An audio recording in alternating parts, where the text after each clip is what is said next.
Pascal Legac, chocolatier à Saint-Germain-en-Laye. Un peu les trois, ça dépend des moments. Ma personnalité, c'est un peu ça, c'est les trois à la fois. Et j'aime le moelleux, j'aime le croquant, j'aime le fondant. Ça me définit bien. Je travaillais il y a 25 ans à la Maison du Chocolat. Et c'était le début, en fait.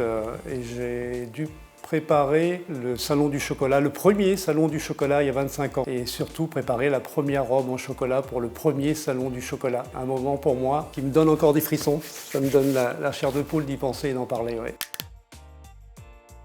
La gourmandise, elle fait partie de la vie et c'est aujourd'hui indispensable. La gourmandise, c'est nécessaire. Un produit gourmand, c'est le produit dont on a envie. Je fais allusion là tout de suite, mais l'anecdote du salon du chocolat, c'est vraiment la première robe qui avait été préparée des semaines avant, on avait passé beaucoup de temps. Et ce jour-là, nous étions en coulisses et nous attendions le mannequin qui devait justement porter cette robe et qui est arrivé mais vraiment très en retard. On lui a enfilé la robe dans l'urgence, ce qu'on n'imaginait absolument pas. Comme quoi, dans les grands événements, il y a toujours des imprévus et ça fait partie aussi de la vie. Et elle a défilé tout autour dans ce petit salon du chocolat. Elle a fait vraiment beaucoup d'effets. Ça a été l'événement du salon, le lancement du premier salon du chocolat.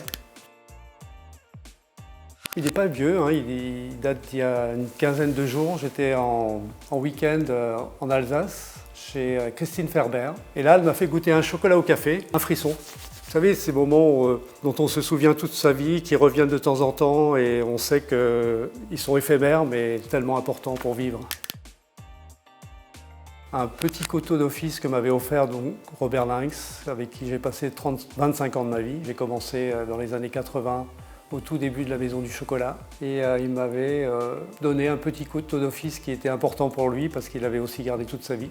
On donne la valeur aux choses de ce qu'elles ont vécu, de ce qu'on a mis tout autour. Et ça, c'est vraiment le petit couteau qui me restera et que je transmettrai à quelqu'un un jour. C'est un grand frisson, ça me fait frissonner quand j'en parle, ça fait partie de ma vie.